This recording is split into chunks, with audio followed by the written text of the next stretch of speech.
and across time zones. Good morning and good afternoon.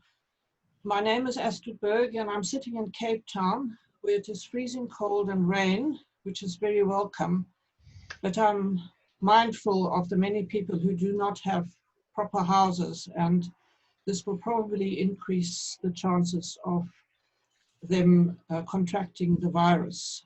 So I'm grateful for my home, but very aware that others don't have such luxury. I'm a board member of WAIMH, and on behalf of WAIMH, and particularly on behalf of the organizing committee of the Congress in Brisbane, I want to welcome you to this webinar today and next week. It is indeed sad that we cannot meet face to face. For us, working with the primary relationships where the direct sensory experience is so vital, this way of doing things is particularly difficult. But we thought that at least we can touch base and reflect together what has happened in the world and how the pandemic has impacted on the infants' world. We hope that these webinars will provide a living link to WAIMH itself and also to the Congress, which has now been postponed to next June. Just a few housekeeping notes. Please note that only the presenters will be visible on the screen. You as the attendees will not, neither will you be heard, but there is an opportunity to interact by the chat and question and answer functions, which you will find at the bottom of your screens. Please also note that the presentations will be available online and on the WAIMH website. But before starting with the presentations, I does not want to go to the next one. Sorry. I have one very happy task, and that is to congratulate Professor Miri Keren, who is one of the presenters and who you'll see live just now, on being the recipient of the Serge Lebovici Award. And I want to read that citation that we wrote about Miri and her work. The Serge Lebovici Award is given in recognition of significant contributions to the international development of infant mental health. Nominees are individuals who have been actively involved in collaborative efforts that have cross-national implications for infant mental health. Miri Keren embodies the spirit of this award because of her vision in creating and implementing international partnerships on behalf of infants, often in spite of daunting obstacles. A child psychiatrist by training, she is currently the assistant clinical professor at the Sakla Medical School at Tel Aviv University in Israel. Dr. Keren is first and foremost a clinician. As the director of the Geha Community Infant Mental Health Clinic, she has devoted her time to treating traumatized infants and their families. For this work, she has received numerous national awards. She was the WAIMH Israeli affiliate president from 2003 to 2007, and thereafter became its honorary president. Dr. Keren's work, however, goes far beyond the borders of her country. She has maintained close links with her country of origin, France, through symposia and conference participations. She is invited internationally to give courses, including to China and in Spain, where she holds a visiting professorship at Valencia University. She is the chair of the World Psychiatric Association section of the Perinatal Psychiatry and is an active member of the 0 to 3 task force. There, she played a key role in the development of the diagnostic classification 0 to 5. Her respect for cultural diversity had a strong influence on the ability of this task force to incorporate different perspectives. A member of the World Association for Infant Mental Health since 1996, she fulfilled the role of the WAIMH official bulletin Signal, Today Perspectives, from 2007 to 2012. She then became the president of WAIMH in 2012. During this time, she was particularly active in drawing up the position paper on infant rights, a document that has been presented to and accepted by the United Nations Committee on the Rights of the Child. The WAIMH conference in Prague in 2016 marked a highlight of her presidency in that she was able to host it together with the Palestinian Association for Infant Mental Health. Her dedication to the process of peace and reconciliation in Israel-Palestine continues to this day through her ongoing collaboration with colleagues across the border.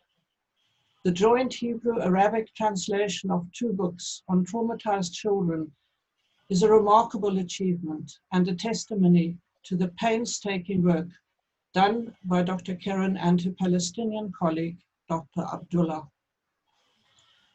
Dr. Miri Keren's activities to promote infant mental health internationally, including across borders marked by ongoing violence, make her richly deserving of the Serge Lebovici Award.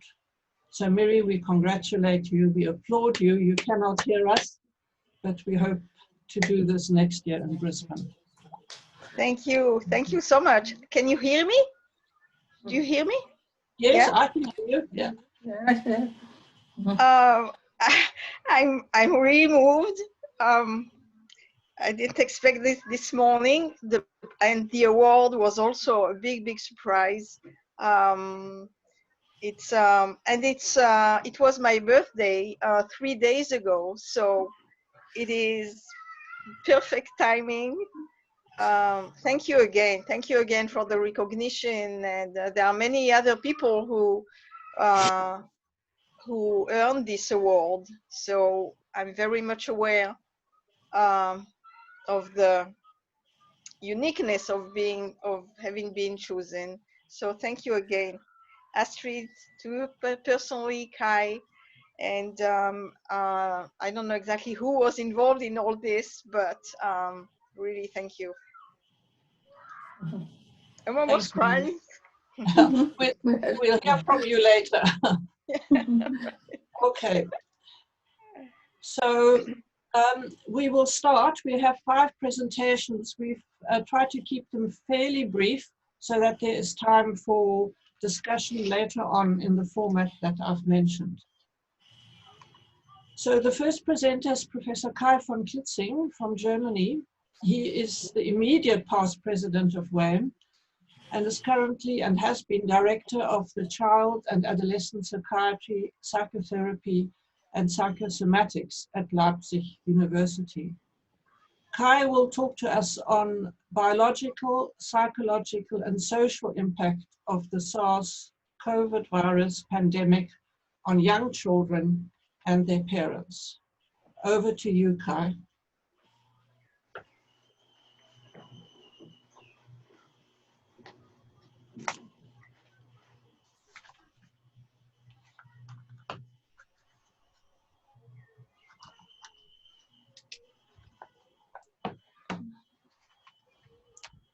Okay, thank you, Astrid. It's a nice position to be the immediate past president. Yes, wonderful. The first time that I heard this. Very good. I'm very proud of that. Okay, thank you. Thank you for putting up all this, and also congratulations to you, Miri. The aim of my talk today is to give a brief overview on the possible biological, psychological, and social impact of the pandemic on young children and their parents. I start with biology. The question is, are young children at risk of being infected with the SARS CoV-2 virus? And then I include pregnant women and the fetus in this perspective.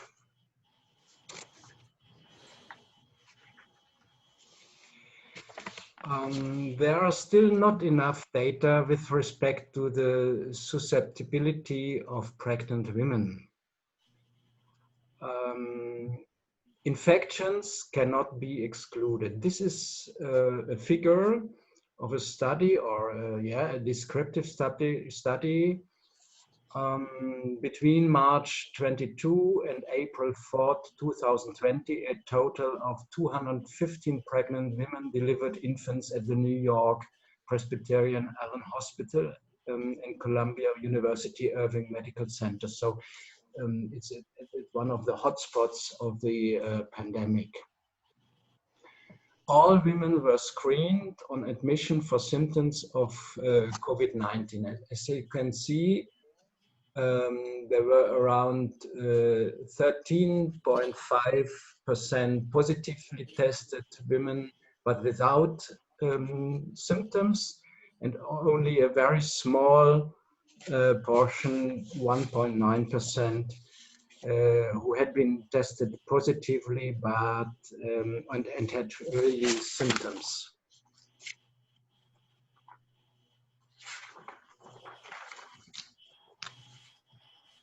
If infected, there is no evidence that the course of illness is more severe as compared to non-pregnant women. Results of a systematic review of on infected women in total 18 studies had been included and comprised 115 pregnant women in this review. The clinical characteristics of pregnant women with COVID-19 are similar to those of not pregnant adults. Fetal and neonatal outcomes appear to be good. You see some of the symptoms, and here the outcomes with respect to delivery and with respect to the neonatal outcome. But the limitation is that this review only includes pregnant women infected in the 3rd trimester. Data are available with respect to the unborn or newborn baby. Of course, in general, infectious diseases with high fever and so on in the mother can be dangerous for the fetus. Whether the virus can be transferred via the placenta is not clear, but cannot be excluded. Only singular cases are known of infected newborns. Also, no evidence of a virus load there is no evidence of a virus load in the mother milk. The few infections of newborns could also have been transmitted directly via the mother-baby contact.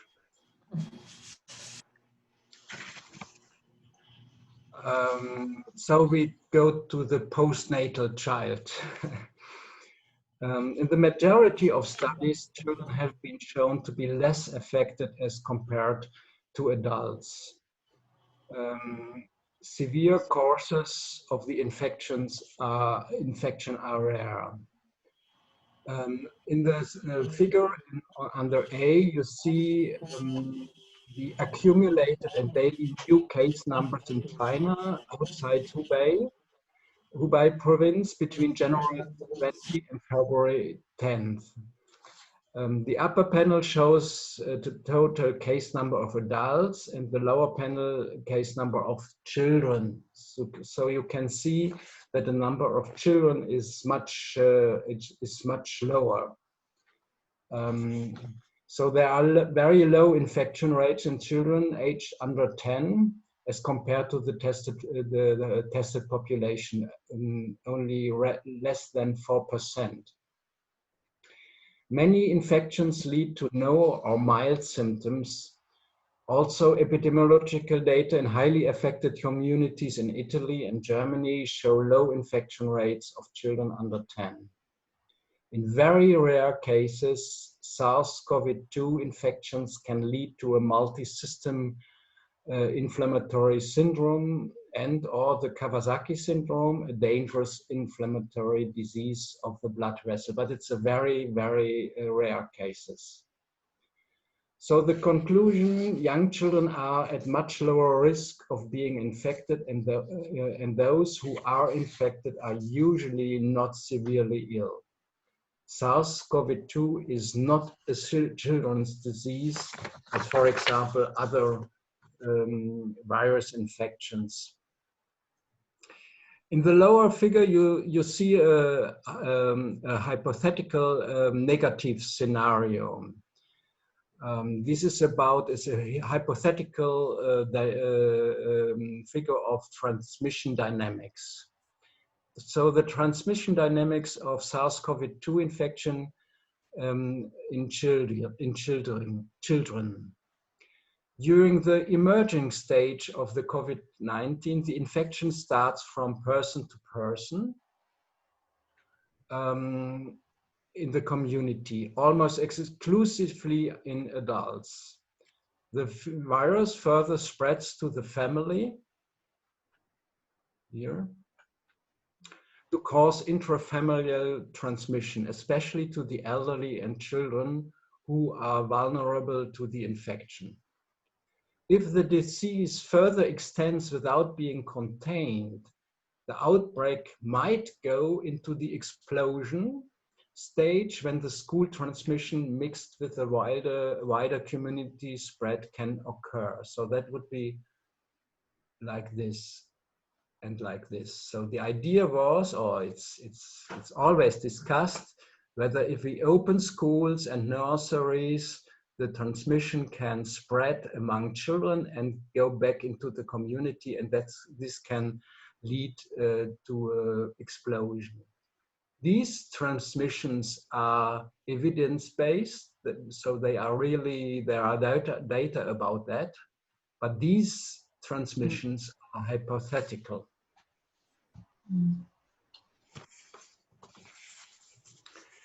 So the hypothesis for that would be children can be Trojan horses. So they have no symptoms, look harmless, but bear the virus and can spread it. This is still a large controversy, at least in my country, it's a huge controversy, which role children play. So far, data worldwide show that young children have played no essential role in the epidemic spread of the virus. Most children have been infected by adults and not by other children. So one question is the viral load of infected children lower as the virus load of adults? These are data from a sample of 3,172 SARS-CoV positive patients in Germany. Only a small number represent children under 10.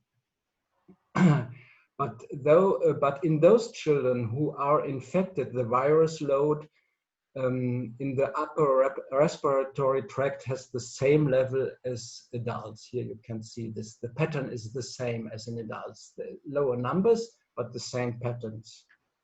So the authors of this study concluded that if the public nurseries and schools are reopened, the pattern could change and children could play an essential role in the spread of the virus, precisely because many of them do not show symptoms, although infected. So far, the reopening of schools and nurseries has not led to a rise of new cases in Germany, but this has to be studied carefully. Do children really play a role in the transmission dynamics? A group of researchers in the Netherlands analyzed data of 700 registered contact transmissions of the virus. In the majority of cases, adults had passed the infection to adults of the same age. You see here, these are the infecting persons, these are the age of the infected persons, and the most infection is between adults. Among adults. Only in 31 pairs, the virus was passed to a child. So these are these cases here. So the receiving person was a child. Only, but mainly not from other children, but mainly from adults, for example, their parents. The conclusion of the authors is there is no evidence that young children play a role in the COVID-19 pandemic. But there are still uncertainties because of lacking data.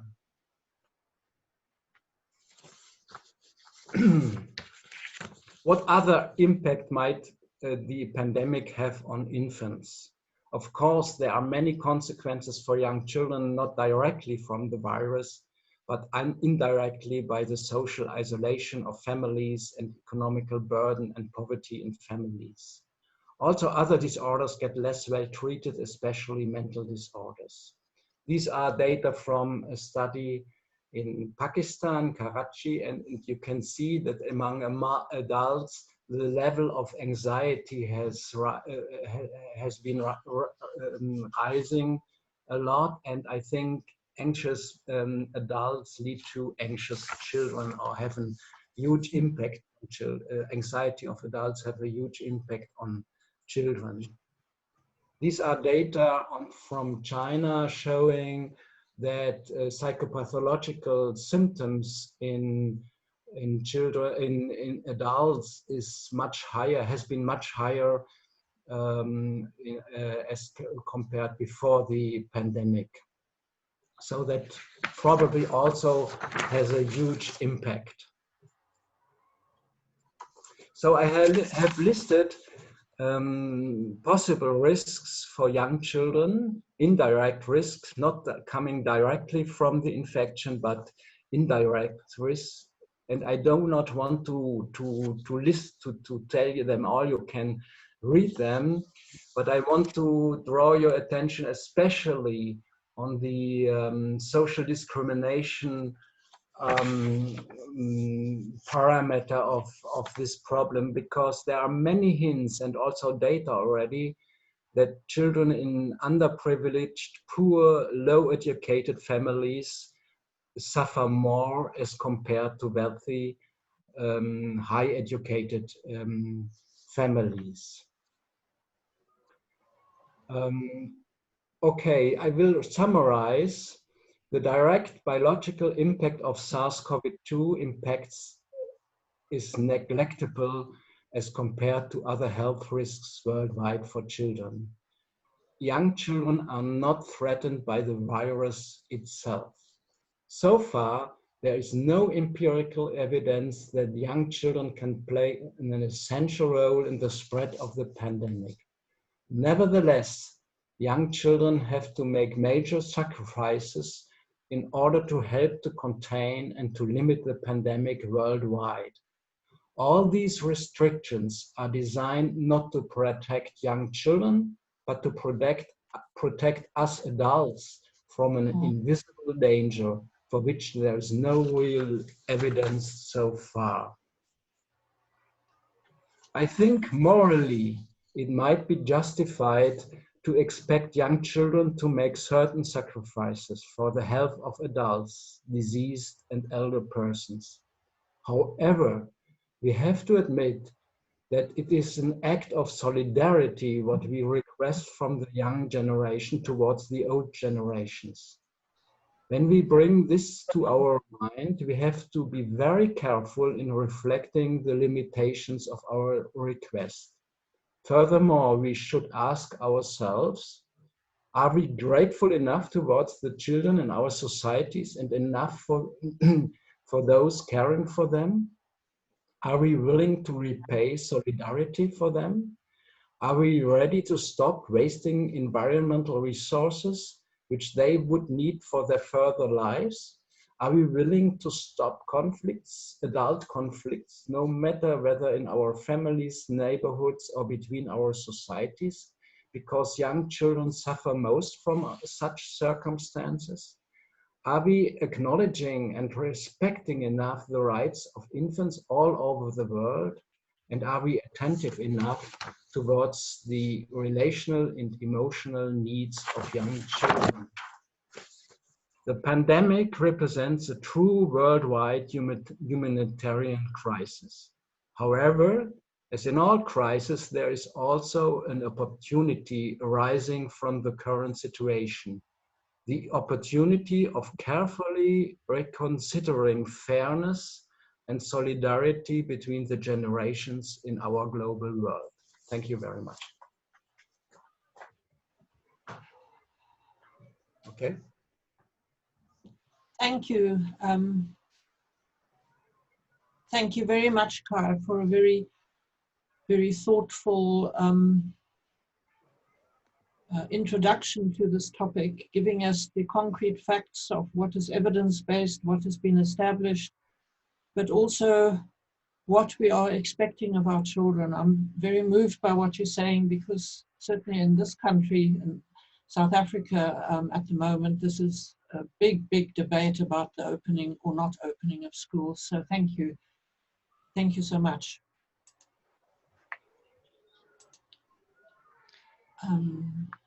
Astrid, may we say anything? Yes, briefly. I think it's only us who can say, the panelists. So if you want to say something, yeah. Just to mention that here in Israel, schools have been reopened, and we have now an increase, a real increase in the number of cases. And so the questions that you have presented, Kai, are totally, completely relevant. And we don't know what is better. The dilemma is about the parents being unable to go to work if the children are not at school. And so it's an economical crisis versus a psychological crisis, and we don't know. Yeah. Yeah. I think from a scientific view, you should slowly reopen nurseries and schools, but study what happens, but really introduce in real empirical studies into that. The dynamics. Yeah. Thank you. Wow, what an introduction. Thank you very much, Kai. The next presenter, I can't see. Is Elisabeth here? Yes. Yes. Our next presenter is Dr. Elisabeth Hoehn from Australia. She is the medical director of the Queensland Centre for Perinatal and Infant Mental Health in Brisbane, and is the chair of the local organising committee for the Brisbane conference.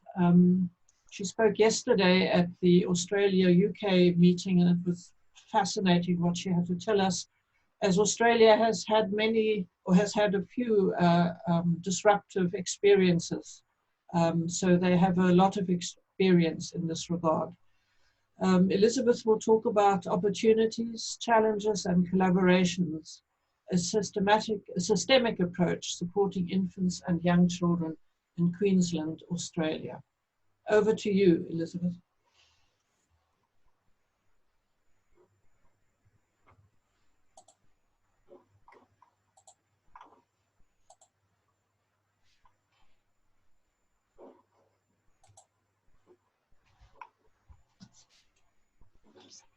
Okay. Hello, everybody.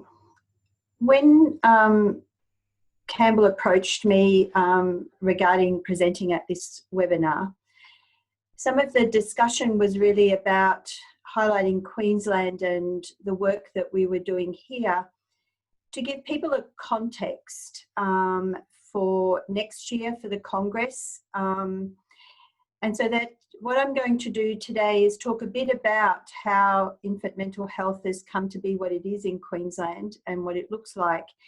And at the end, talk about how that has briefly put us into position of how we've responded in the context of the COVID-19 pandemic.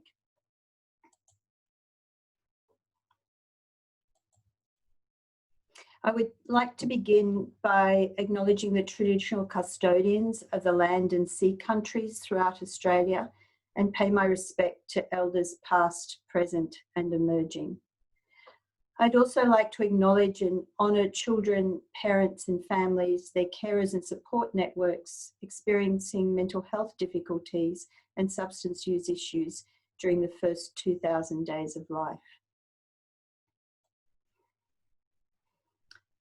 So first I'd like to tell you a little bit about Queensland. It's the second largest Australian state. It's nearly 5 times the size of Japan, 7 times the size of Great Britain, 2.5 times the size of Texas, to give you some ideas. It has a very large surface area, and if you were to drive from Brisbane to the tip of Cape York, that's over 2,500 kilometres, and it's almost 2,000 kilometres from Brisbane to the border with the Northern Territory. In this large area, we have 4 million people, and more than half of those actually live outside of the greater Brisbane metropolitan area. So we're a highly decentralised state. Services are broken up into urban, regional, rural, and remote. 1/3 of our population are migrants or children of migrants. And in 2016, its census, 4.6% were Aboriginal and Torres Strait Islander, with most of those in the urban area around Brisbane and then heading up the eastern coast in the top half in particular. So we have very diverse communities across the whole state. So we've been on a journey, and it's been a long haul in trying to think about infant mental health in Queensland. But a very significant turning point for us in Queensland was the 2004 WAIMH Congress in Melbourne, where we presented a workshop, The Realities of Service Delivery at the Coalface, the Queensland Experience.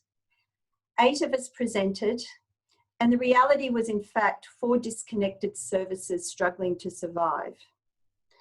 Joy Osofsky had kindly joined us as a discussant for this workshop, and she inspired us to join together and collaborate and not give up. In 2005, the AIM affiliate meeting was held in Brisbane, the Australian affiliate. Following Melbourne, we had come together, collaborated to bring this meeting to fruition, and invited Joy back to be a keynote. And from there grew our collaboration and our passion to take the work forward. In 2006, a state government funding opportunity presented, and we collaborated to create a budget bid for a new mental health plan. The following year, we received a small amount of money in that budget bid to support infant mental health services under promotion, prevention, and early intervention. The following year, the Commonwealth Government funded a national perinatal depression initiative with funding for 5 years. And in Queensland, our state government made the decision to in fact link the 2 pieces of funding and bring perinatal and infant mental health together in a holistic way. So in that year, the Queensland Centre for Perinatal and Infant Mental Health was established by our state government to be a hub of expertise for both perinatal and infant mental health across the whole state.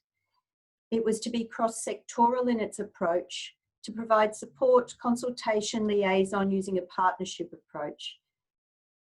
A cross-sector advisory group was established to steer the work of the centre, and we received enough money for 2.6 staff to do this work across the whole of the state of Queensland. In 2009, our mental health services decided to make a move to have much tighter governance structures with frameworks and models of service delivery to make services far more accountable. This provided us with a unique opportunity to separate perinatal and infant mental health off as a separate specialist area that needed attention. It provided an opportunity to drive service development, seek dedicated funding, grow a specialist workforce, and advocate for infants and parents. So what were the challenges for us in Queensland? We had a whole of Queensland mandate. We're a large decentralised state. There was the tyranny of distance and vastly different communities that needed services. We were starting from the beginning, essentially. We had to build relationships, connections, trust, and develop a sphere of influence if we were going to achieve anything. We had a very limited workforce, a very small number of specialist mental health clinicians, all based around Brisbane. However, there was a growing number of interested clinicians around the state. We had no training program, limited professional development pathways in Queensland, although there were some available in New South Wales and Victoria. The concept of infant mental health was not well known. We had very limited dedicated funding. Professional isolation was significant. We had no strategic frameworks or models to guide us. There was little data available, and still is in Australia, for those children under 48 months to help us drive practice and service development. We had no established research unit or capacity. There was a need to advocate for perinatal and infant mental health as a specialist service area to be considered in planning and funding. And so we needed a shared language and frameworks to bring people along and embrace a shared vision. We had a need to establish sustainable supervision, support and mentoring mechanisms. And we need an enormous amount of creativity in establishing and operationalising the service sector. But with challenges always come opportunities. And we had an opportunity to essentially build something from scratch and use emerging collaborations. There was, in the greater world sphere, there was an emergent recognition of infant mental health, which assisted us to move things forward. We were able to advocate for infant mental health and parents at babies at every level, from inclusion in the state mental health plan to having a presence in the broader community at baby expos, community events, welcome baby events. We had a small amount of seed funding to establish the hub. We created, and this was a very significant thing, that we created perinatal and infant mental health as a separately identified area of specialist mental health practice, just like eating disorders, forensics, and older persons. And by doing that, it actually meant that we were able to establish a future funding stream. Funding was particularly made available for perinatal mental health. But because Queensland had taken the vision of joining perinatal and infant mental health together, it actually allowed us to see the infant in the context of the parent and an opportunity to develop a holistic continuum of care in Queensland. And it also meant we were able to tag infant funds onto the back of perinatal funds when we would otherwise not have received anything. The emergent evidence base for the importance of infant mental health in the early years was bringing international speakers and their expertise to Australia, many in the trauma space, but slowly a common language and understanding was emerging. We were developing a growing shared vision and passion amongst colleagues. And one of the really important things for us when we had virtually no workforce was that perinatal and infant mental health provided opportunity for early intervention. And so our workforce could be multidisciplinary across sectors, and we could take a whole of system approach to building the workforce. The other thing was, because we had received funding through government, that required reporting. That, coupled with the fact that systemic frameworks for governance had to be developed, it meant that we were actually building very close relationships with state government policymakers, which has really stood us in great stead moving forward. There have always been very small funding opportunities, but every time we've grabbed hold of those, and gradually we've been able to build and support a sustainable service sector.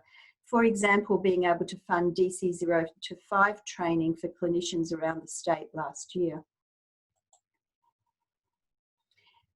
So one of the ways we set about doing things was to develop systemic frameworks for service models, a system overview that linked perinatal and infant mental health together and had the relationship between the parent and the infant at the heart of it.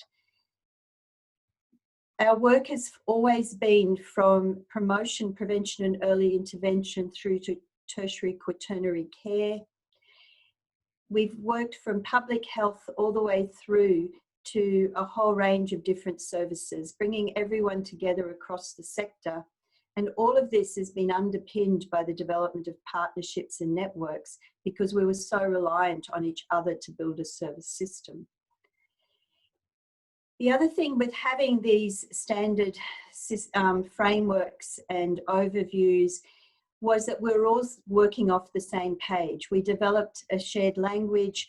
We developed a model service document that was required as a governance document. And that's been something that any service around the state has been able to pick up if they wanted to establish a service with very clear guidelines, and we're all doing it in a very similar way. We developed a statewide practice framework for infant mental health, which again was biopsychosocial, and it's being driven in a multidisciplinary context, very much using the concept of ports of entry. Because we were working cross-sector with such a diverse workforce that we were trying to bring on board, by using very different ports of entry, it allowed people to enter into the field of practice at a range of different levels of skill and knowledge. It also meant that we had a whole range of ways of engaging with families and bringing them on board. The other thing that's gradually happened in Queensland is that we were originally working in the 0 to 2, in the 0 to 3 space, but over time now we have worked up towards the 0 to 5 space, partly because until 5 children don't enter the schooling system, and the children from 3 to 5 were very much falling through the gaps and were not receiving any service delivery. So we've expanded our work really into the early years space right through to when the children start school. So from our 2.6 staff, we've been able to build at the centre both a clinical team which has a child safety funded family support service attached to it, a multidisciplinary team, and a statewide strategy unit that's responsible for supporting the work around the state. We work out of some cottages in suburban Brisbane. This is our waiting room for our clinical work. And our strategic direction is really the establishment and maintenance of a sustainable, integrated, accessible and supported continuum of care in perinatal and infant mental health across Queensland. We work across 5 key areas of service development and implementation, workforce development, mental health promotion, prevention and early intervention, research and evaluation and advocacy. And the key through all of this has been our collaborations and partnerships. Everything really rests on this. It's all about relationship, just as it's all about the parent and the infant and the relationship between them. It's about building the connections, finding acceptance and inclusion. Across Queensland, we're all in this together with the same vision and goals for infant mental health. What part can each of us play to make that happen? So we've always had a cross-sectoral advisory or reference group that supported and reviewed the work.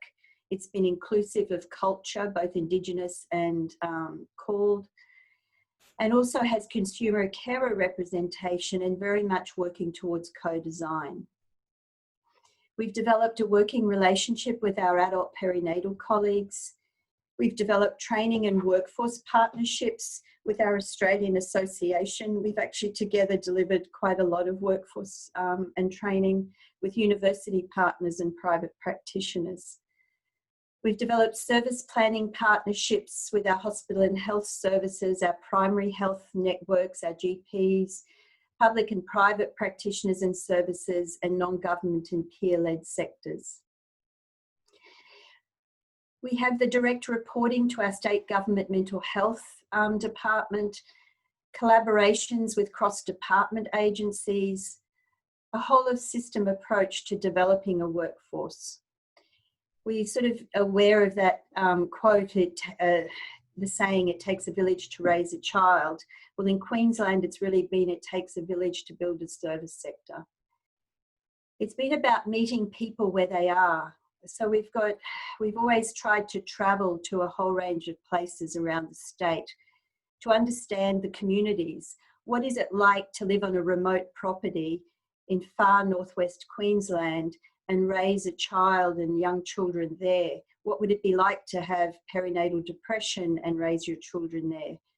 What is it like for our Indigenous communities in the remote Cape and on the Torres Strait Islands?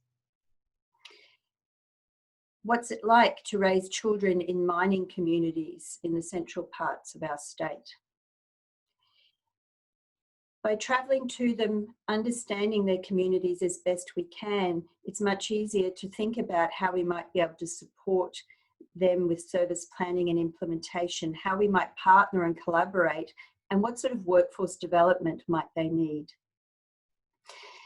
And to support that, a few years ago, we had a bit of money, and so we developed a rural and remote strategy and framework for service delivery, and out of that developed a telehealth psychiatry program.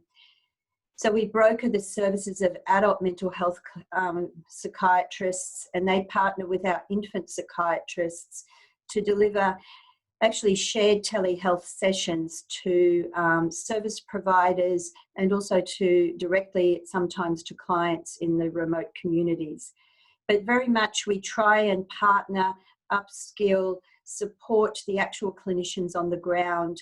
They have to maintain governance and continue to do the work, but we're there to build that on, to support them and assist them in how to go about doing that.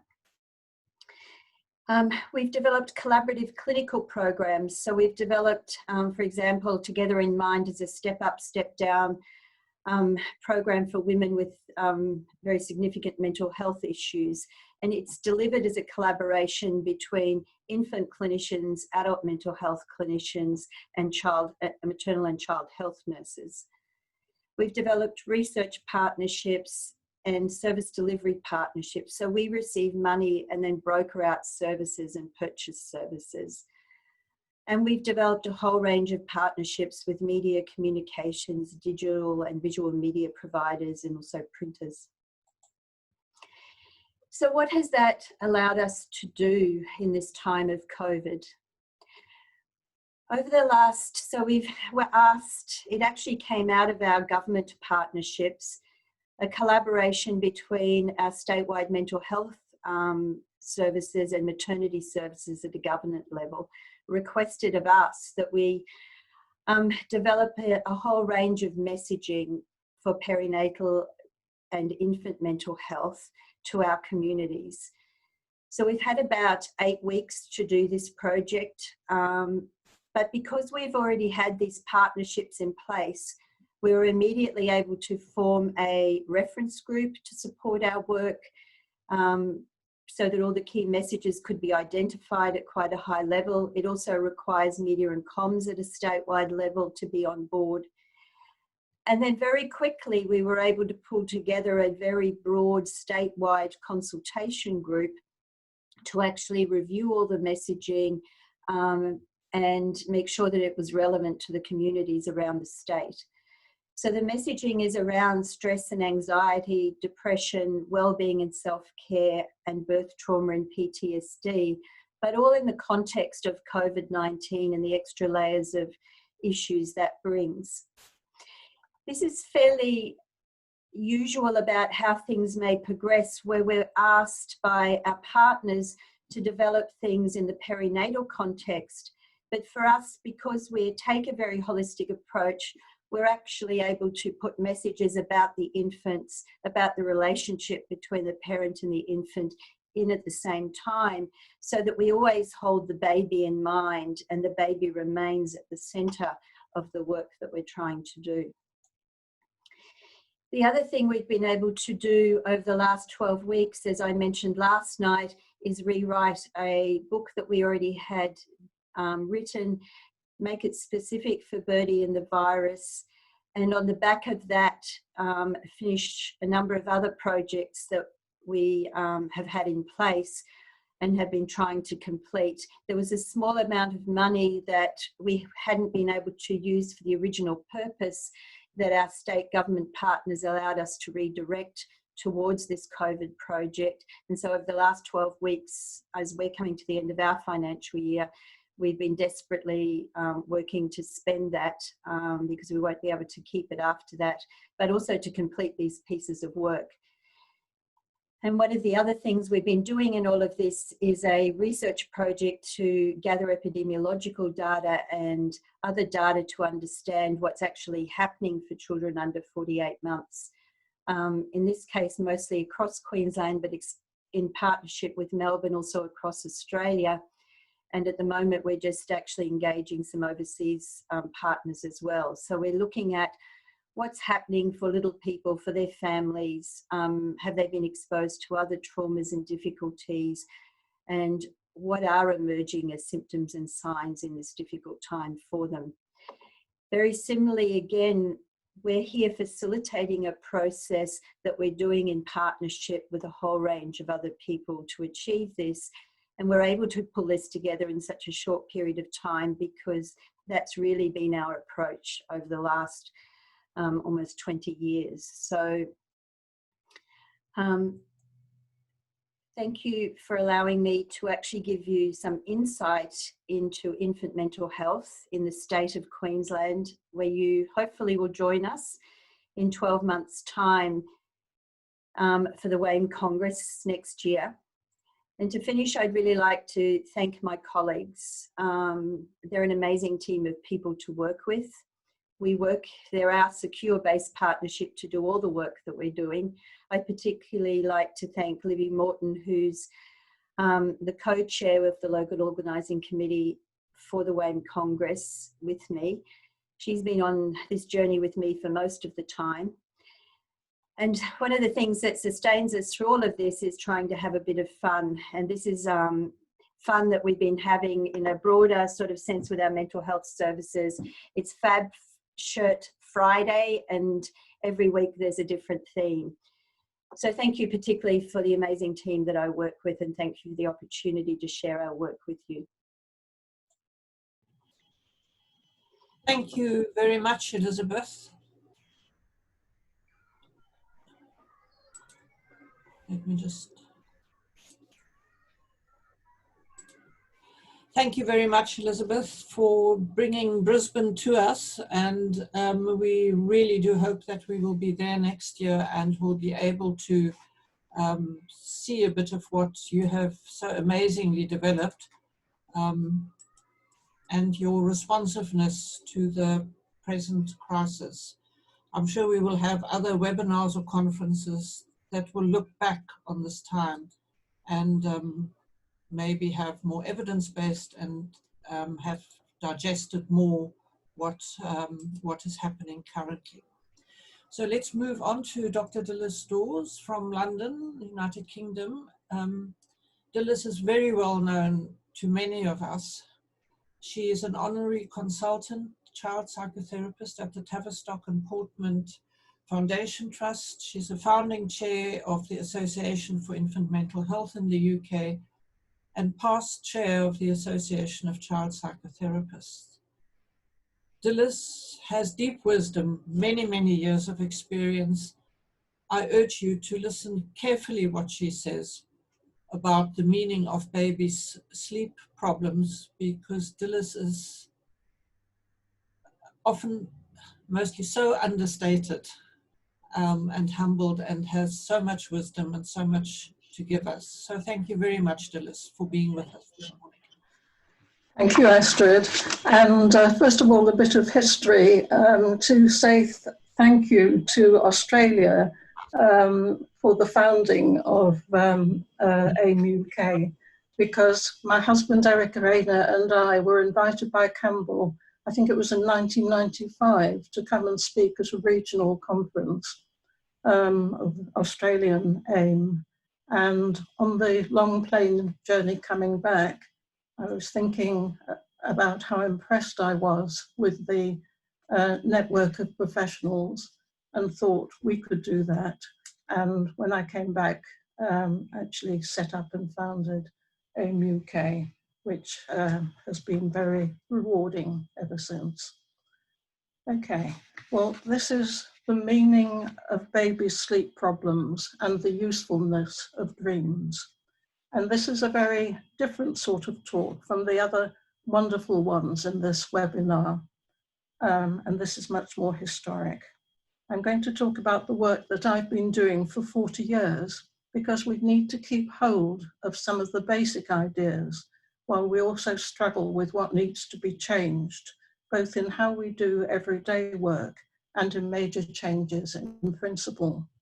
One of my main aims has been to spread simple psychoanalytic ideas to other professions, to get to the root of emotions and relationships in dealing with symptoms like sleep disorders. And one possible good thing that will come out of this crisis is looking deeply at our social structures and putting right inequalities, even climate change. And this is following what Kai said earlier. My talk also has a very personal slant. And my first example of this is that when I was pregnant with my first baby in 1965, there was a genuine world fear of a nuclear disaster. I thought, the world can't come to an end because I am about to have a baby. In other words, I'm about to keep it going. Perhaps this egoistic optimism can protect many other mothers from deep anxieties about the future. My talk has a very personal slant, and I've been wondering about whether to talk about the effects on babies' sleep of the COVID-19 or the normal meaning of sleep problems, and then realized that they were the same thing. A main cause of sleep problems for babies, children, and adults is anxiety. It is obvious that many of us have sleep problems at the moment, and it is due to our reasonable or sometimes over-heightened anxiety about the effects on ourselves, our families, and the population. But where do babies' sleep problems in normal times come from? And very often it is an anxiety about separation and comes from the parents. My book, Through the Night, Helping Parents and Sleepless Infants, was published 30 years ago. The updated version, Parent-Infant Psychotherapy for Sleep Problems Through the Night, with the help of Sarah Sutton, has just been published a week or so ago. So this talk replaces the book launch, which cannot happen at the moment, like the Brisbane Congress, because we are not allowed to be too close to our friends and colleagues. So separation is a legal imperative at the moment. We are not allowed the comfort, relaxation, and repair of physical closeness. Children's exams also are a normal part of development that has been cancelled for now, and that are also relevant to parent-child relationships. Some of my grandchildren have been thus affected. This reminded me of a dream of mine that I have previously written about. On the night before my younger son's first A-level exam, I dreamt that he was a little boy again.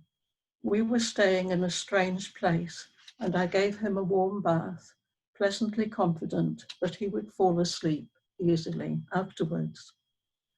In this brief dream are several themes.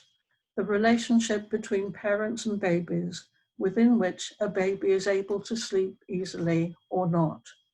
The idea of how much the baby's sleep is a result of his parents' care, and how much it is a letting go of the baby so he can reach his own physiological rhythms. How does a parent follow the changing needs of babies and children at different ages?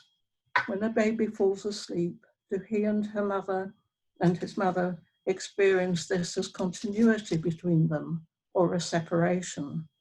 And we know that experience in the first weeks and months affects what happens later.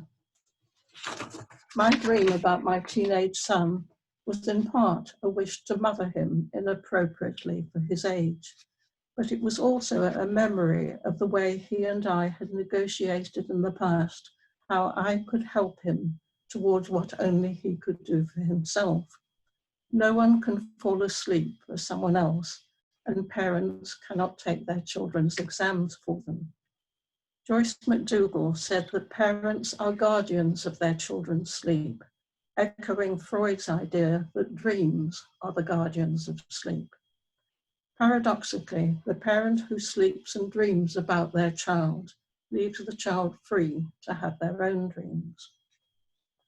In my work at the Tavistock and the baby clinic of the James Wigg practice with baby sleep disturbance, I found that exploring the reasons for it often led to a human drama in the family, sometimes going back to the parent's own experience in childhood, repeatedly involving separations. The effects of sleepless nights are likely to leave a family exhausted, distressed, and angry. As the parents talk to me in their own way, I experience these emotions and think of it as similar to the emotion the baby feels is directed towards him in the night. As I start to ask questions in tune with the emotions, the intensity subsides, and I am perhaps felt to be looking after them. The meaning of not sleeping always seems to be some aspect of separation between mother and baby. Feeding and weaning problems may be closely related. Bereavements, marital conflict, difficult births, psychosomatic tendency can all link with sleep problems. At its simplest, putting a baby down to sleep can feel unbearable for a parent who has experienced traumatic loss. Ambivalent feelings are a crucial factor in all this. Making these links enables parents to separate their experience from that of their infants and frees them to solve the problems themselves.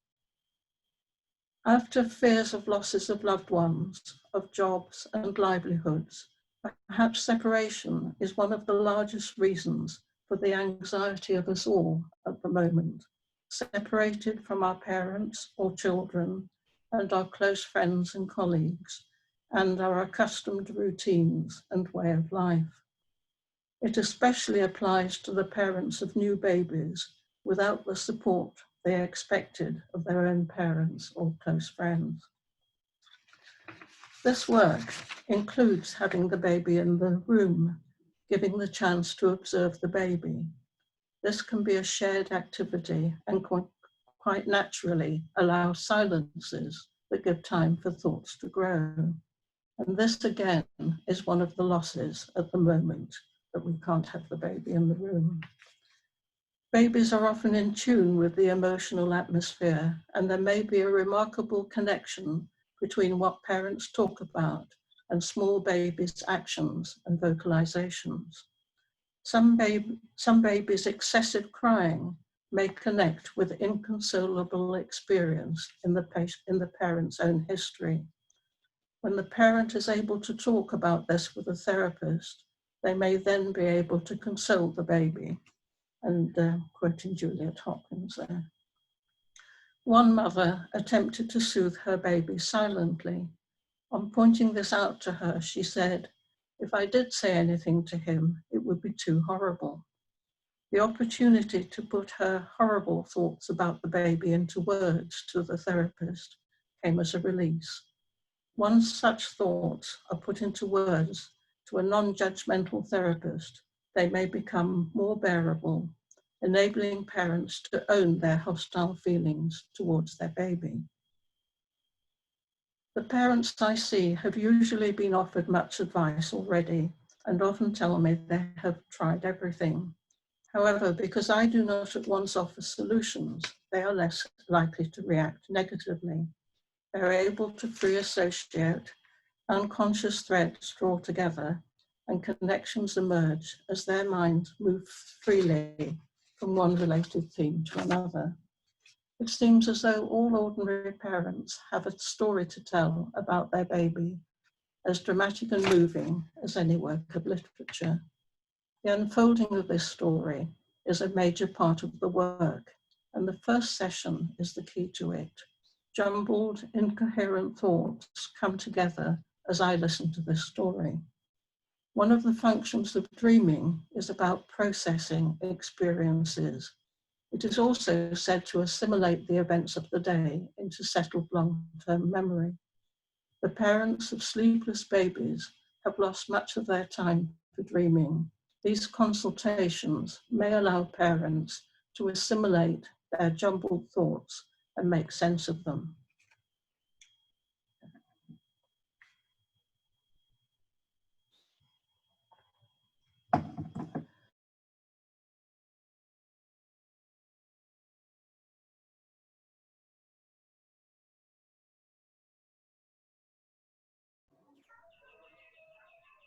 Distressed patients.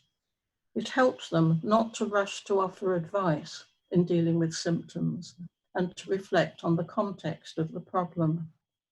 Instead of, have you tried such and such, they might say, tell me more about it. I am encouraging them to be braver in letting patients talk about difficult matters, even in the limited time surgeries allow. To help with this, I sometimes see cases jointly with a referring professional. I saw a depressed mother and her 2 hyperactive, sleepless toddlers together with their health visitor. The mother cried as she told a story of many losses, and the health visitor put her arm round her. Afterwards, the health visitor and I discussed the meeting.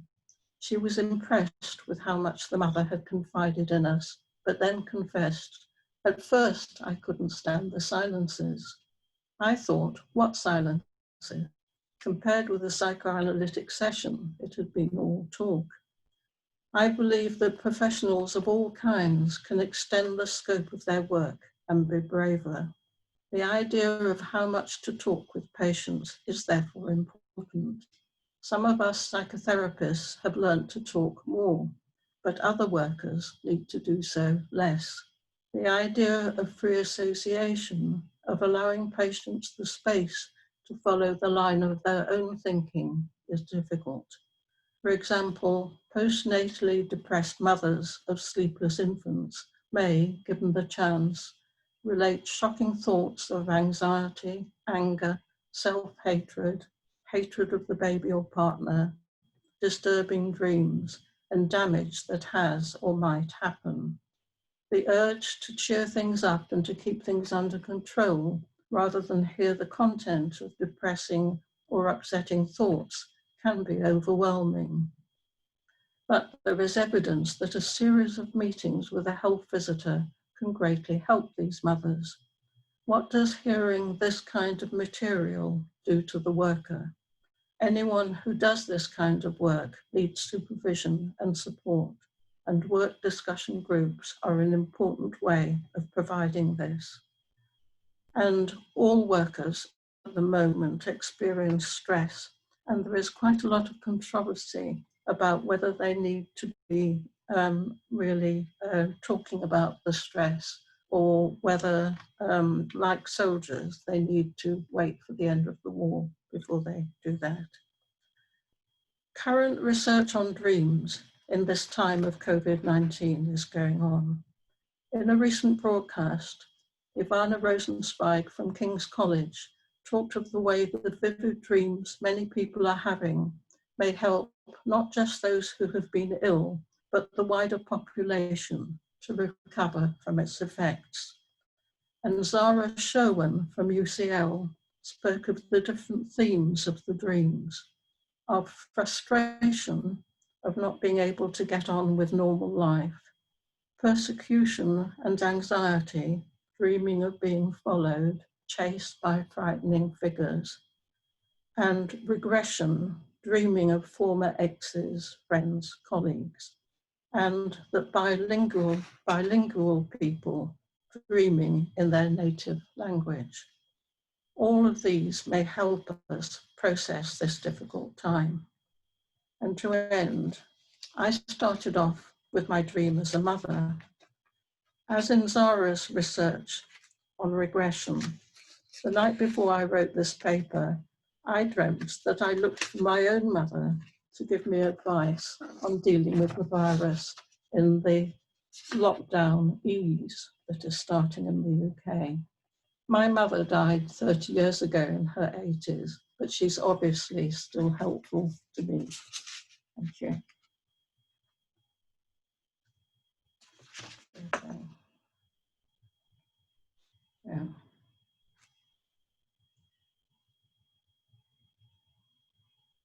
I can't hear. Mm-hmm. Yeah. Mm-hmm. Thank you very much, Dilys, for a beautiful, moving paper touching on so many important issues, for bringing the intimate space between the mother and the baby and the family to us, and for talking about dreams and the unconscious in this very difficult time for humanity. I'm aware of the time, so let us move on. To our second last speaker is Professor Miri Keren. I will not go through all her CV again, but just briefly, she, as I said before, is the assistant clinical professor at the Sackler Medical School at Tel Aviv University and director of the GEA Community Infant Mental Health Clinic, which she has just, I think, retired from. And she's the past president of WAIMH. Miri will talk to us about their experience of the effect of lockdown on family life. Over to you, Miri. Okay.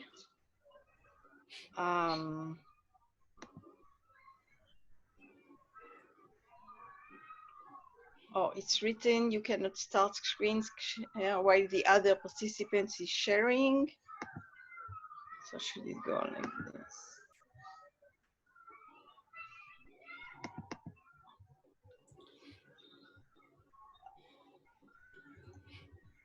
Okay.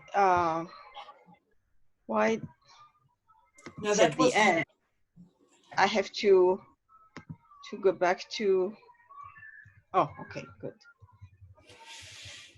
So, in a way, it could have been a little bit of the continuation of Dilys Daws' lecture. Dilys, your book was one of the first ones that I had read while I was starting to be a infant psychiatrist. So it means a lot for me to have listened to you today. And actually, sleep is actually a family process.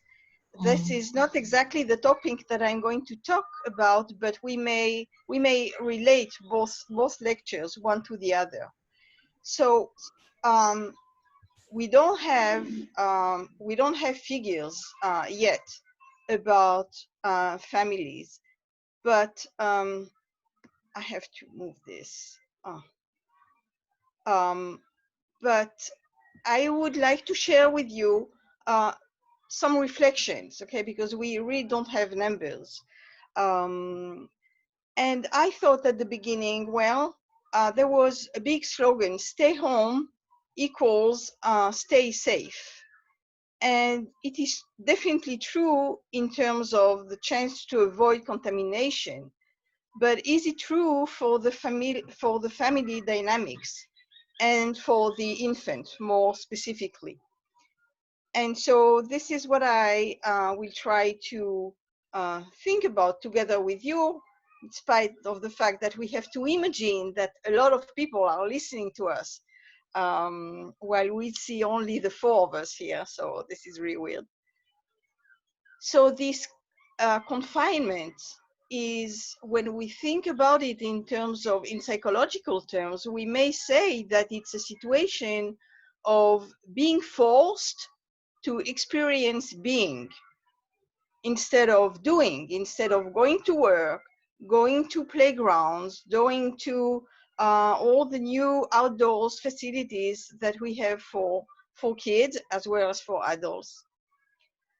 No escape to grandparents or to babysitters, and no escape to friends.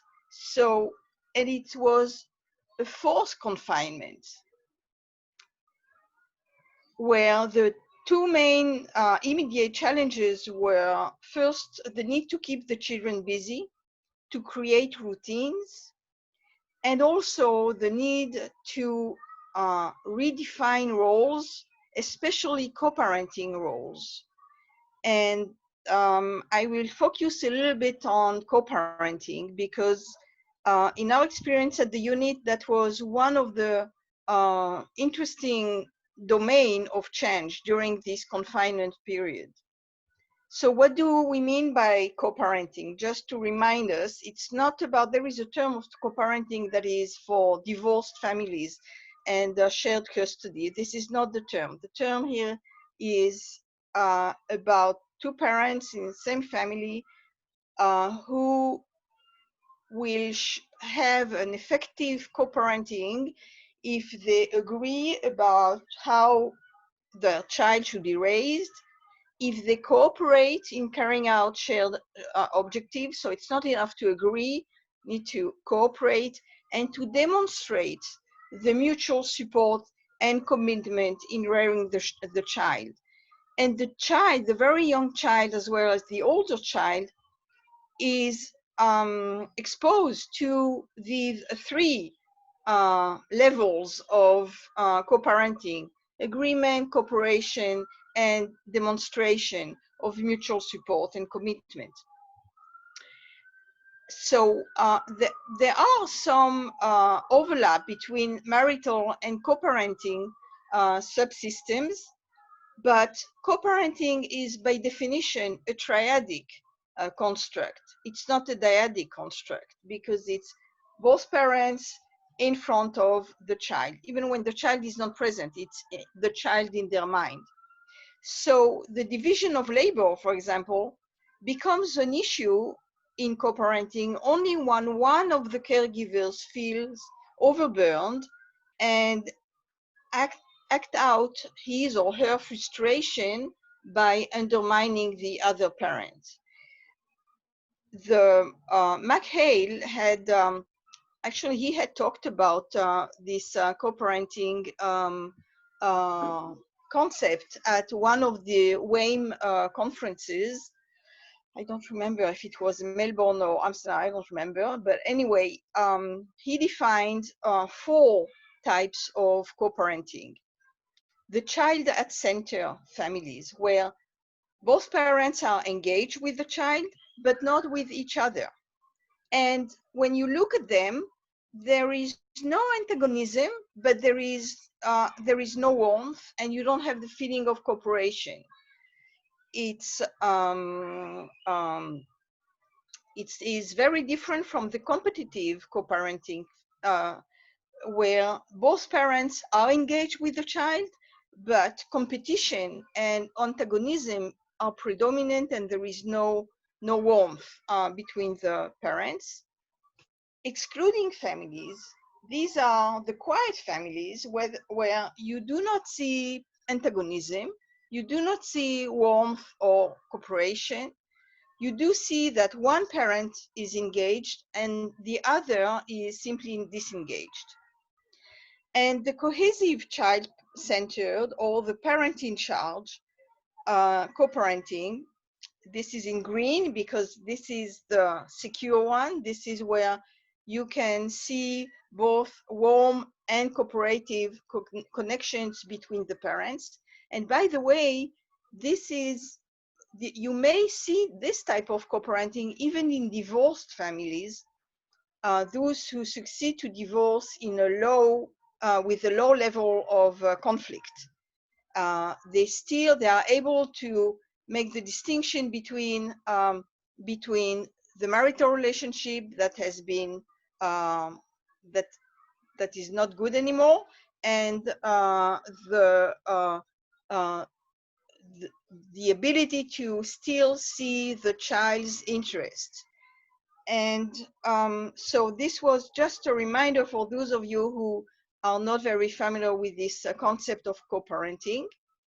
And I would like to tell you very quickly about a clinical vignette, about a clinical case we had already at the unit before the COVID-19 and during the COVID-19 and after. So it's a clinical vignette, it's not statistics, it's not a study, okay? It's purely clinical. But it may help us thinking.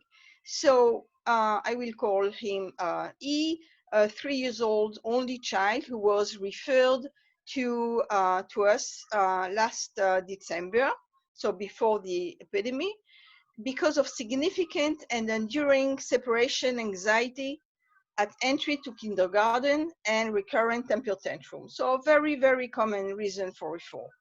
And until September, his maternal grandmother looked after him during the days when parents are at work.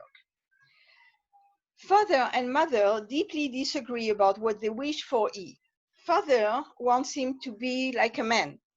Mother wishes to keep him small, young, so that he doesn't go to the army.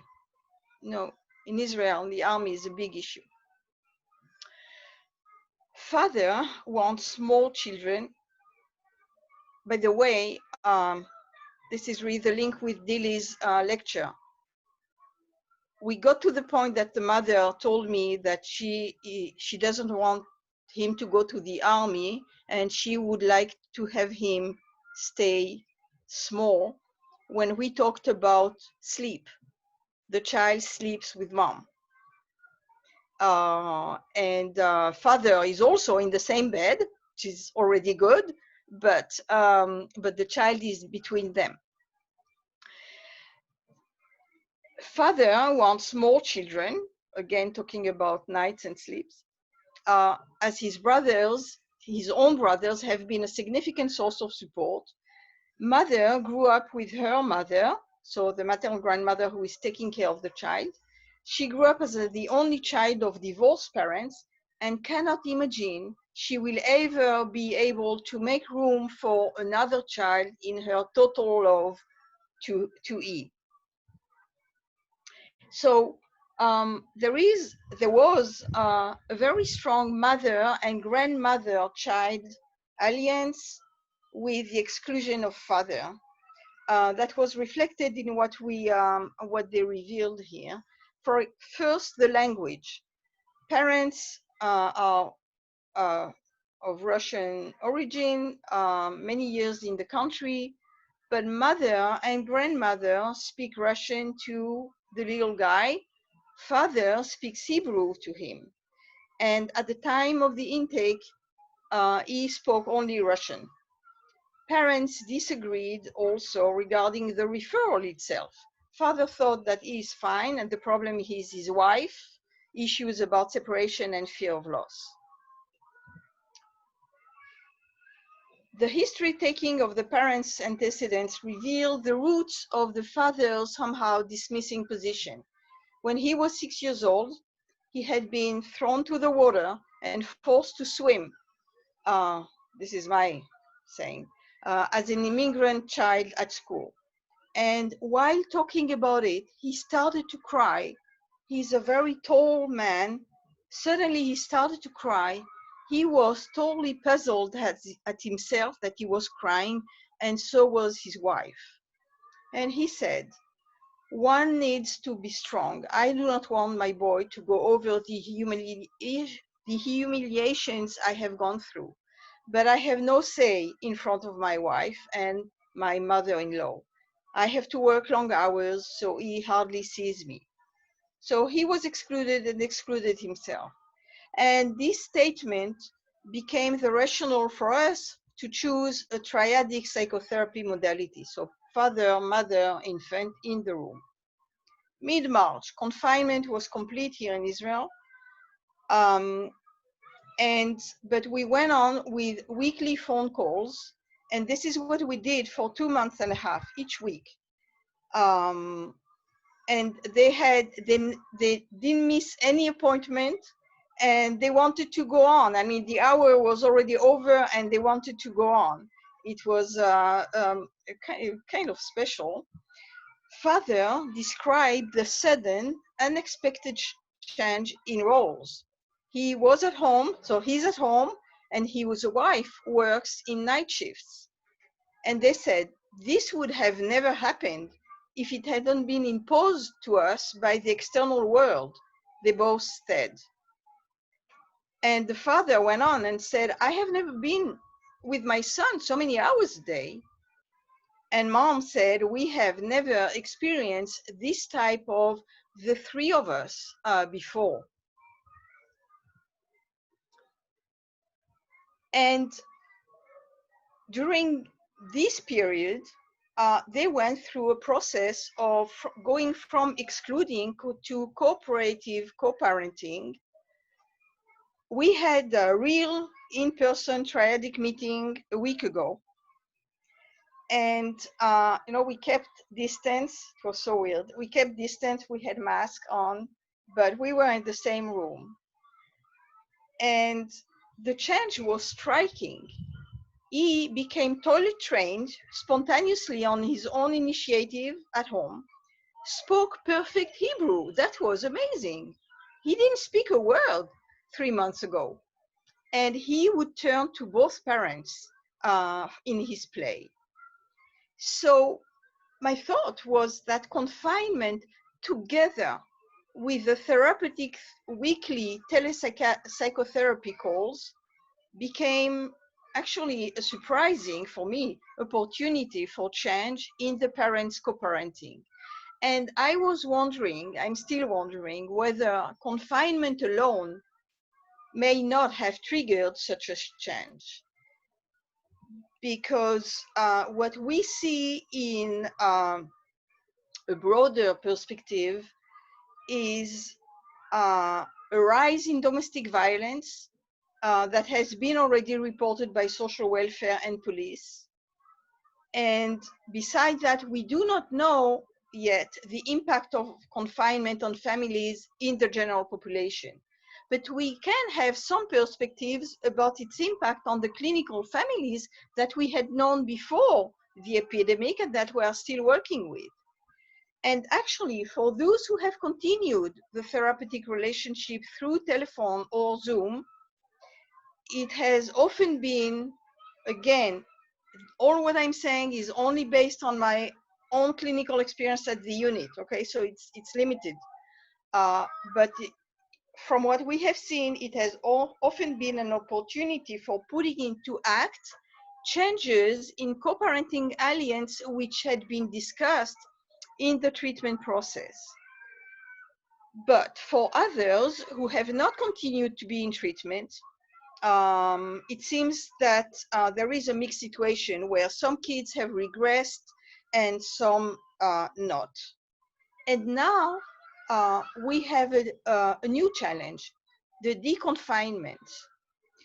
Talking about anxiety, I don't know what is more anxiety provoking, the confinement or the deconfinement, because we are now here a little bit more than 3 weeks post complete confinement, and it went the deconfinement is going very fast. There was a very, very strong civilian push to let people go to work. And so what we do observe now among the families who had progressed during the confinement period, we do see some regression. And I thought of two possible explanations. One is that parents now face economical stress, uncertainty about work, and many of them have not returned to their original work. And now it's a little bit like each family is on its own. And there is a new surge of contamination. So now again, people start to ask, are we allowed now to see again grandmother and grandfather? What is true, what is untrue, what is the real numbers? We don't know. So I'm not sure that the period now of deconfinement is not more complicated than the confinement one. And for the kids, in a way, they have lost the extraordinary togetherness that they have had with parents. And we definitely saw kids who had a lot of trouble going back to kindergarten. It's not only a separation anxiety, it's losing this unusual experience of being together. Of course, for those families for who the together was very complicated and difficult, the deconfinement may be a relief. So I think that we are really, this is my last slide, we are really in the dark. We don't know, but we have our clinical families and we have the general population.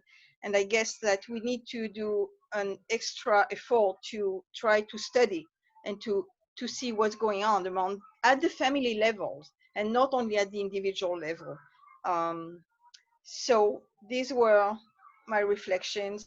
Thank you very, very much for the opportunity, for listening. And I must say again, for the award, I cannot say that.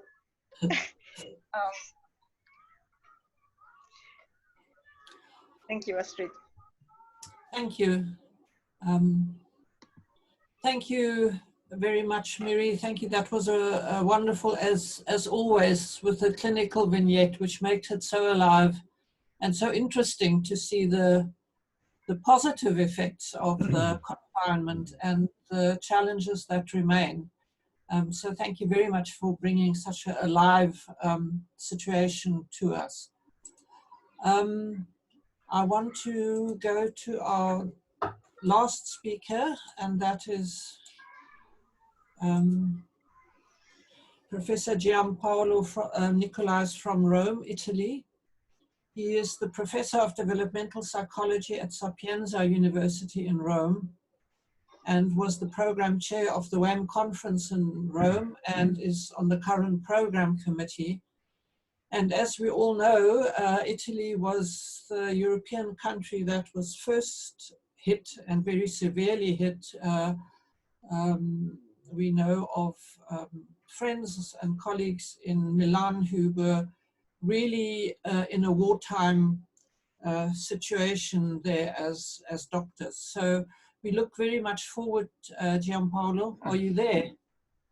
Yes, of course. Oh, yeah. For your talk on service for the families during the lockdown in Italy, lessons learned. Thank you, Astrid.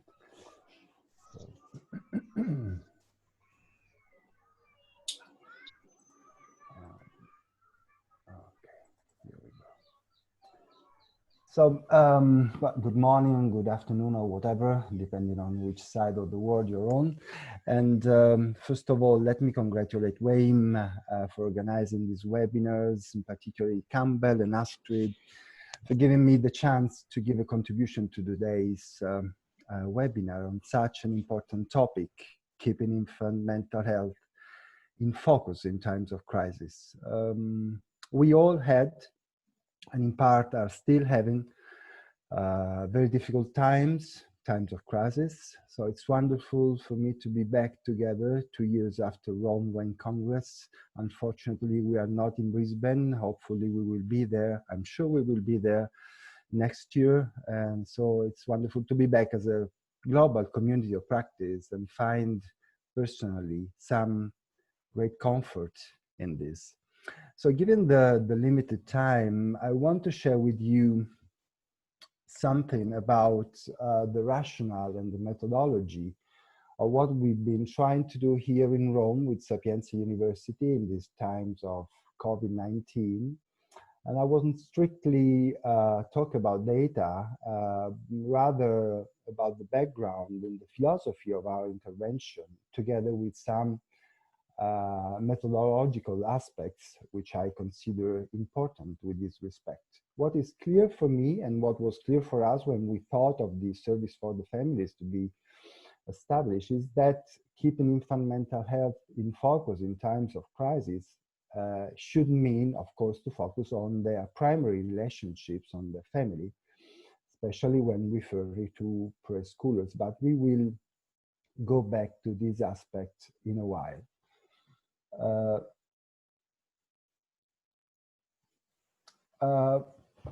As you all know, and as Astrid was introducing, soon after the COVID spread in Wuhan, China, Italy was the first and among the worst hit countries by the COVID-19 pandemic.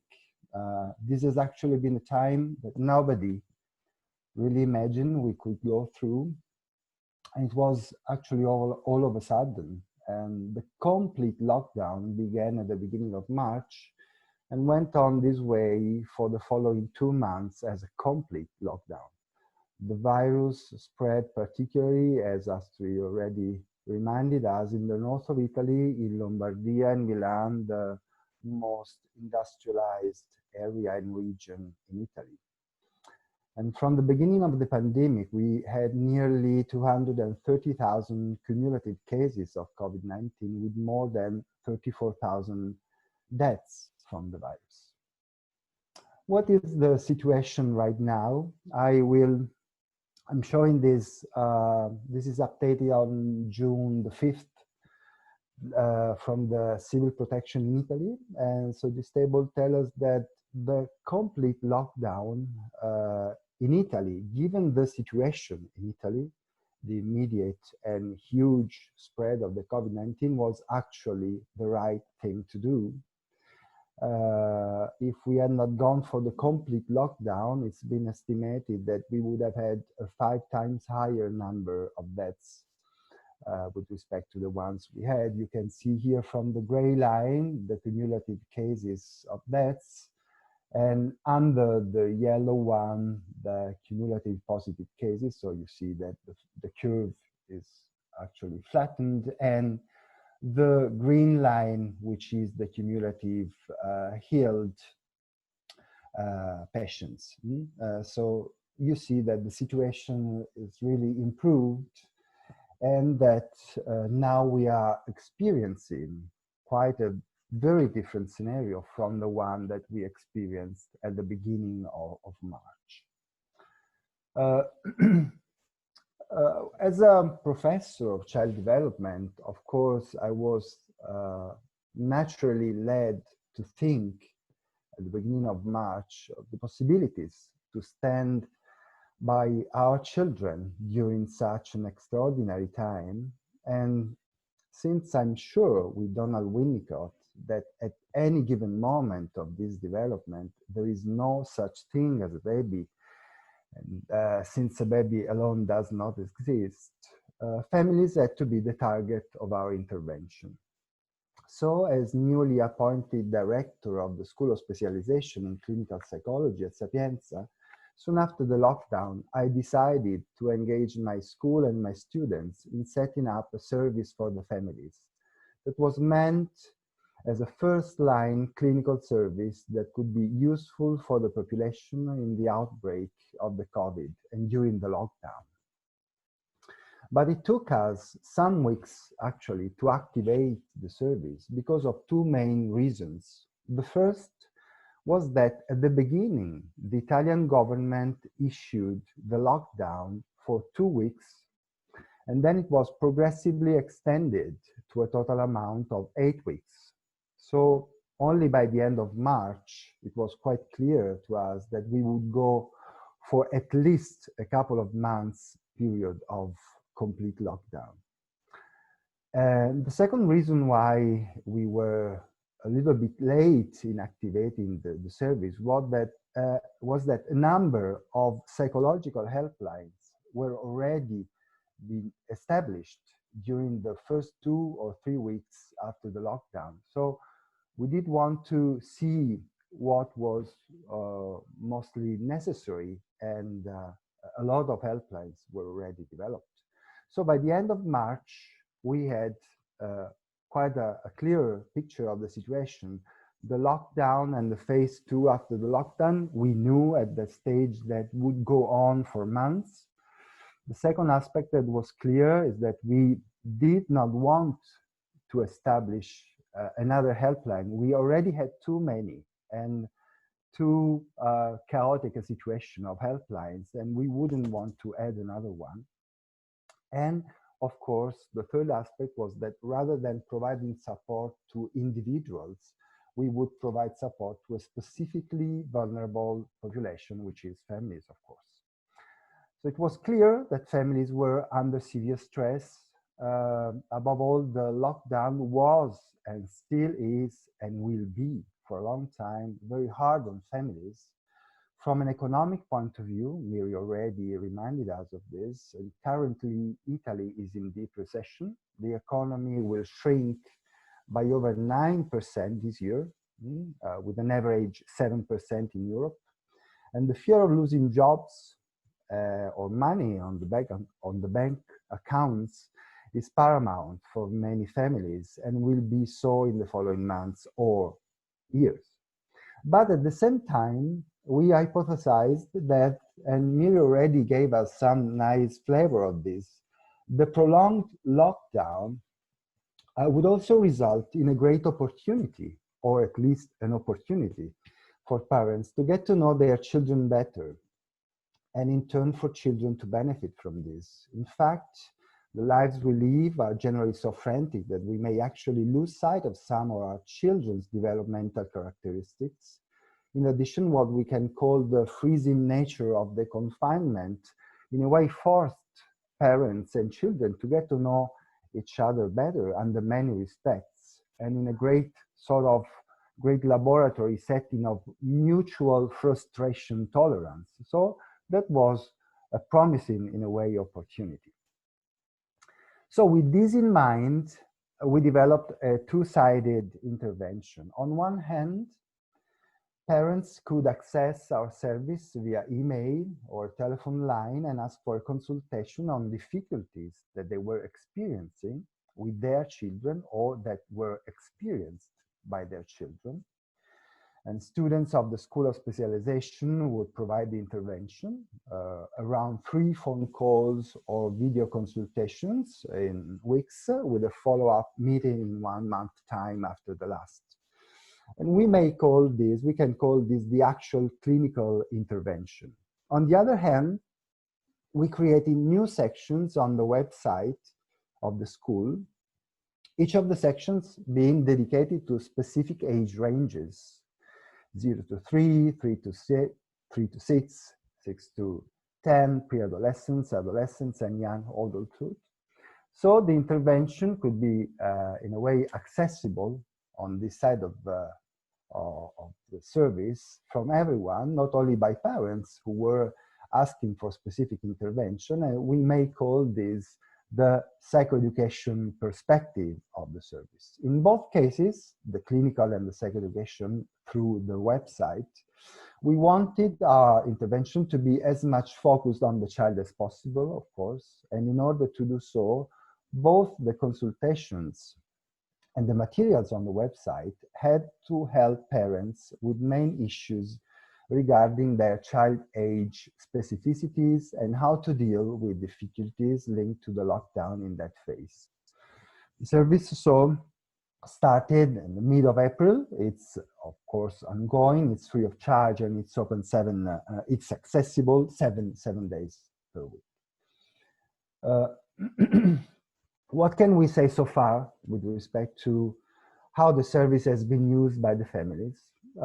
First, we had actual consultations out of something like 62 contacts. We had 23 actual consultations, which were, of course, fewer than expected. We would expect more. These requests, generally speaking, were appropriate. I mean that parents actually looked for help when confronted with problematic behaviors or symptoms of their children, or possibly with a worsening of such behaviors and symptoms that they were not able to mitigate or cope with. They were not, to say, disguised requests for personal individual intervention, but they were actually, well spot on the problems of the children. In generally speaking, in preschoolers, anxiety and regulatory problems were paramount, and reasonably the effect of the lockdown forced condition on sensory motor beings, as preschoolers of course are. And in adolescents, the lockdown condition was having and is still having a huge impact on their phase-specific need to find their own way and quest for autonomy, so open conflict or on the opposite, negativism, are polarized aspects of the adolescent behavior during this lockdown that parents find it very difficult to handle. On the other hand, accesses to our website were more than 10 times higher than average. We partially expected it, but not to this extent. So this phenomenon is in part due to the fact that there is also a page on Facebook of this service that makes it easier for people to get to the website.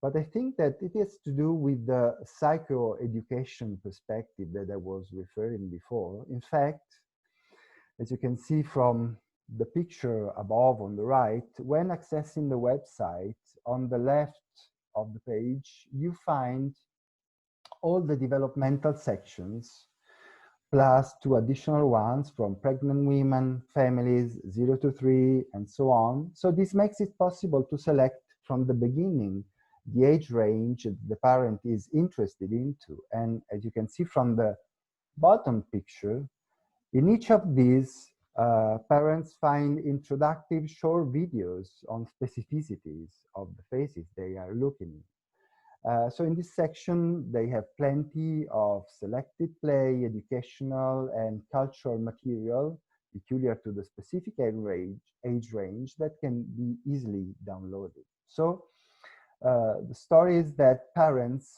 actually seem to find it very useful. And for instance, the download section is regularly updated with new material in order to keep up with this process. So some concluding remarks on the lessons learned so far. On one side, I can say that from our experience, currently we do not seem to be facing a psychological trauma pandemic. I can say this also referring to data from other emergency psychology services with different targets in Italy we've been confronting regularly these weeks. And to my knowledge, they are handling more or less the same, not overwhelming amount of consultations. As far as children, they appear so to show good coping skills and ability to tolerate frustrations. As Bronfenbrenner once explained, we are the result of an ecology where also distal processes influence our behaviors. And among these distal processes, I like to remind that in the macrosystem, we find also current general attitudes within society at any given historical period.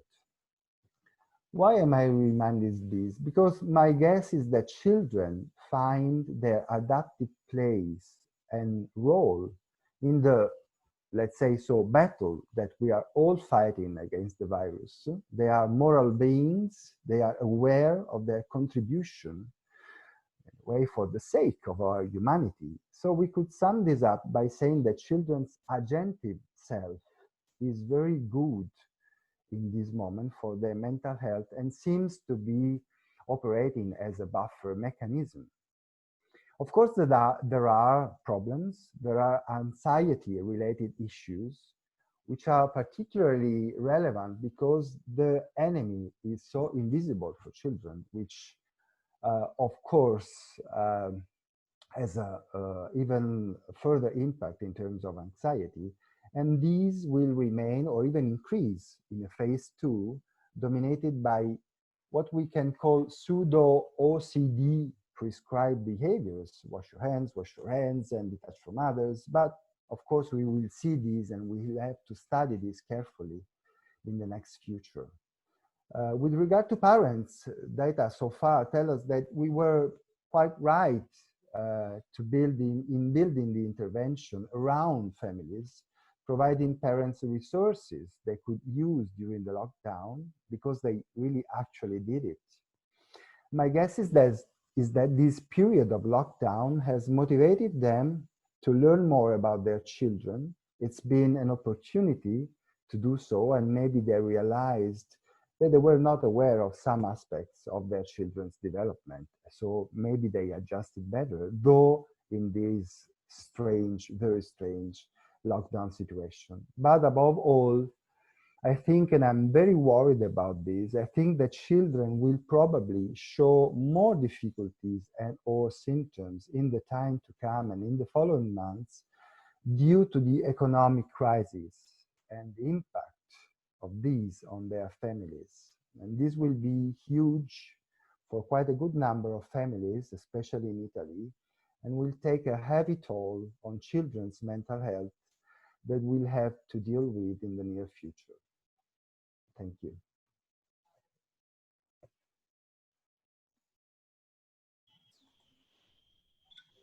Thank you very much, Giampaolo, for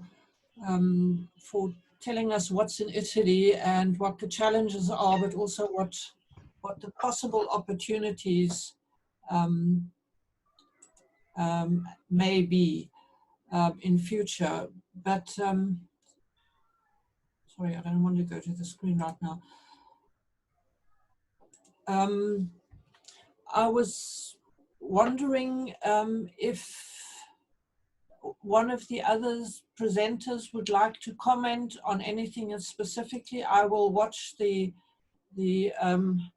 chats if there are any specific questions, but what I just wanted to say to Giampaolo, because it links back to what Kai said, on the one hand, the children are resilient, they are flexible, they adapt to the situation, and certainly in South Africa, they've been sort of termed the heroes because of that. But on the other hand, there is what Kai says, how much can we push them? How much can we demand of them to not see their friends, to not go to playgrounds? So it's a very, very difficult question to which we have no answer, but I thank you for highlighting that. If I just said something, this is true. I really appreciated, of course, all the talks, and especially Kai remarks on the fairness and solidarity we owe to the children. In Italy right now, there is a heated debate on schools reopening. Yes, of course, they are not reopened. They will be, who knows, in September, but in a mixed way, it appears. It's the same way, the same attitude we had for the lockdown. We had the complete lockdown. We want to have the complete lockdown also of the schools, but of course it's controversial. And I found Kai's perspective very interesting in order to get into this reflection. There's a question to you, Giampaolo, and the question is, are your clients mostly middle social class or more vulnerable public? I would say they are middle social class. They are not particularly vulnerable. And I would say that most of them are from the north of Italy, because of course they were the more sensible to the problems. And so they contacted us very immediately. Any of the presenters want to make a comment? Yes, Miri. We had at the clinic and also at home, actually, we had a talk about how to tell the young kids about this virus, how to explain to them that it may be dangerous to meet with grandma and grandpa, who some of them are very much involved in the daily lives of the children, of the grandchildren. And I must say that I was speechless when one of my own 5 years old granddaughter looked at me and said, "Grandma, how come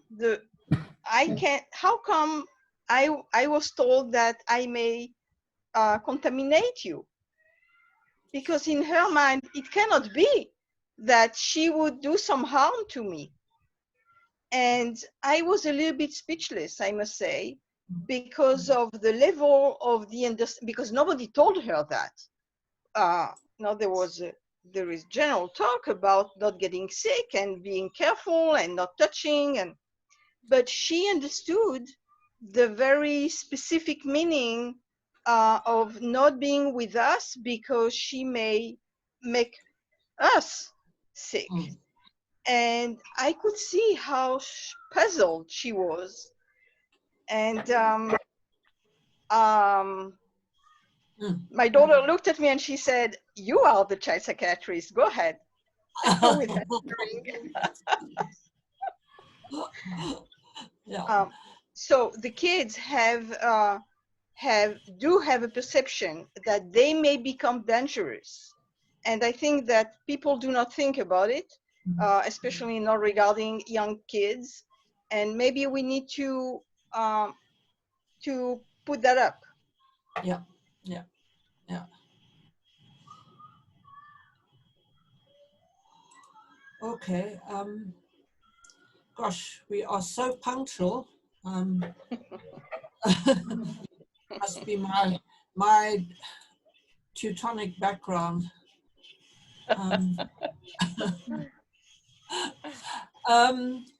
So I want to end to thank all the speakers most sincerely for having taken the trouble of making these wonderful presentations and for taking the time of being here for these 2 hours.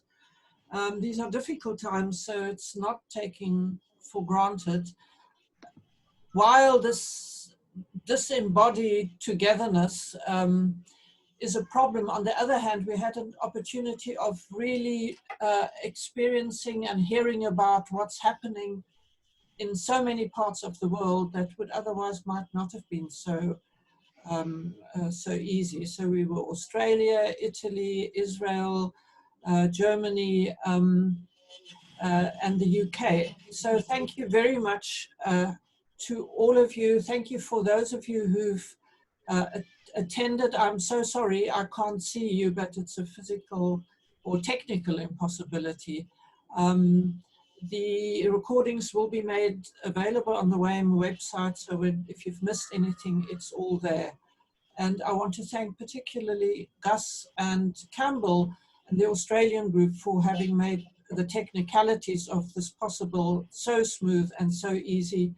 And as you can see from this slide, hoping to see you next year in Brisbane in June, and that we are all well and able to meet in person. Good afternoon, good evening. Thank you very much. Goodbye. Yeah. Thank you. It's lovely to see you all. Yes. Bye-bye. Thank you. Thank you, guys.